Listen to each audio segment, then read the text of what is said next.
진료실에서 한약 다이어트 진짜 효과가 있나요? 라는 질문을 자주 듣게 되는데요.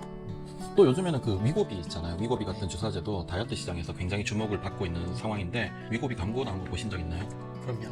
위고비 광고를 저도 보다 보니까 이거 나도 한번 맞아볼까? 이런 충동이 하죠. 한번 들더라고요. 근데 위고비는 어떤 원리로 작용을 하고, 그리고 다이어트 한약하고는 어떤 점에서 다른지 이것에 대해서 많이 궁금해 하실 건데, 설명 한번 해주시면 좋을 것 같습니다.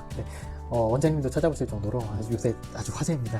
많이 화제가 되니까 환자분들 문의도 굉장히 많아요. 일단 위고비의 그 작동 원리에 대해서 간단하게 설명을 드리면, 이제 위고비는 세마글루타이드라는 성분이 주성분입니다. 이거는 GLP-1 수용체를 자극을 해서 뇌에 포만감을 전달하는 신호를 강화해 주는 거예요. 그러니까 쉽게 말하면 덜 먹어도 배가 부르다라고 느끼게 되는 거죠.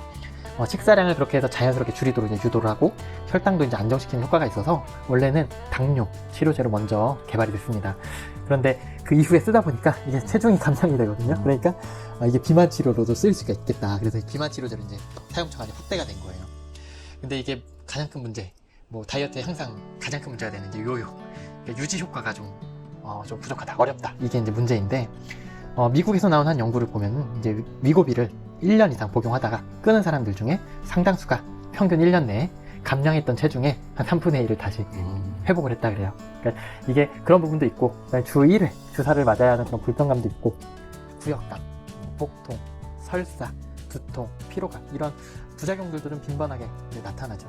점차 이제 이렇게 다이어트 약으로 사용된 지 좀 시간이 되니까 이제 부작용에 대한 보고들이 이제 올라오고 있거든요. 보면은 이제 췌장염, 담낭염, 이런 위험들도 이제 보고가 되고 있어요. 반면에 이제 한약 다이어트를 이제 보면은, 비교를 해보면은 방식 자체가 좀 많이 다릅니다. 한약 다이어트 같은 경우는 단순하게 식욕을 줄이는 약이 아니라 몸 전체의 대사 시스템, 자율신경계의 균형, 장부의 기능, 체질, 이런 요소까지 고려를 해서 근본적으로 상태를 좀 바꾸려는 그런 치료예요. 그러니까 비만을 단지 많이 먹어서 찐 결과가 아니라 비위 기능이 저하되거나, 스트레스를 받거나, 기혈순환에 장애가 생기거나, 수분 대사에 문제가 있거나, 이런 여러 가지 다양한 내부 요인들이 복합적으로 작용한 결과다라고 이제 보기 때문이죠.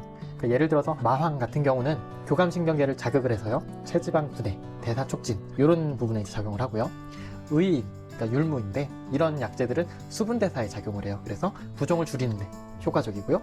황기나 인삼 같은 약재들은 기력을 보해서 피로 회복을 돕고, 복령이나 백출, 택사 같은 약재들은 장내의 습담을 제거를 해서 내장 지방 조절에도 도움을 줄 수가 있습니다. 그러니까 이런 약재들을 체질, 증상에 따라서 잘 맞춰서 배합을 하면은 단순한 감량이 아니라 감량 후에 유지도 가능한 그런 건강한 몸 상태로 유도를 할 수가 있어요.